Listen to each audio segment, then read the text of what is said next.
ಹೋಗೋ ಮಕ್ಕಳು 3-4ನೇ ಕ್ಲಾಸ್ಗೆ ಹೋಗೋ ಮಕ್ಕಳಲ್ಲಿ ಹೃದಯಾಘಾತ ಯಾಕೆ ಅಂತ ಪ್ರಶ್ನೆ ಬಂದಾಗ ಅವರ ಸಂಶೋಧನಾ ವರದಿ ಹೇಳ್ತಾ ಇದೆ, ಬದಲಾದ ಜೀವನ ಶೈಲಿ, ಮೊಬೈಲು, ಅದು ಇದು, ಅತಿಯಾದ ಮೊಬೈಲ್ ಬಳಕೆ, ರೇಡಿಯೇಷನ್ಗಳ ಎಫೆಕ್ಟು 30ರಿಂದ 26 ಮಕ್ಕಳಲ್ಲಿ ಹೃದಯಾಘಾತದ ಸಮಸ್ಯೆಯನ್ನು ತಂದೊಡ್ಡುತ್ತೆ ಅನ್ನೋದನ್ನ ರಿವೀಲ್ ಮಾಡಿದೆ. ಸಂಶೋಧನಾ ವರದಿಯಿಂದ ಸ್ಫೋಟಕ ವಿಚಾರ ಬೆಳಕಿಗೆ ಬಂದಿದೆ. 30 ಮಕ್ಕಳನ್ನು ಅಧ್ಯಯನಕ್ಕೆ ಒಳಪಡಿಸಿದ್ರು.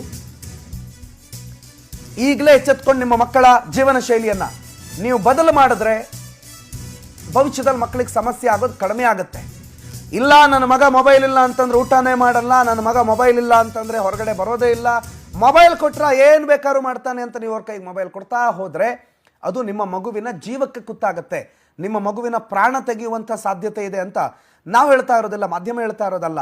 ಕಿಮ್ಸ್ನ ವೈದ್ಯಾಧಿಕಾರಿ ಒಬ್ಬರು ಪ್ರಸಿದ್ಧ ವೈದ್ಯರ ನೇತೃತ್ವದಲ್ಲಿ ನಡೆದಿರುವಂಥ ಸಂಶೋಧನೆ ಹೇಳ್ತಾ ಇರೋದು. 30 ಮಕ್ಕಳನ್ನು ಅವರು ಸಂಶೋಧನೆಗೆ ಒಳಪಡಿಸಿದ್ರು. ಆ ಪೈಕಿ ಮೊಬೈಲ್ ಬಳಕೆ ಮಾಡುವ 26 ಮಕ್ಕಳು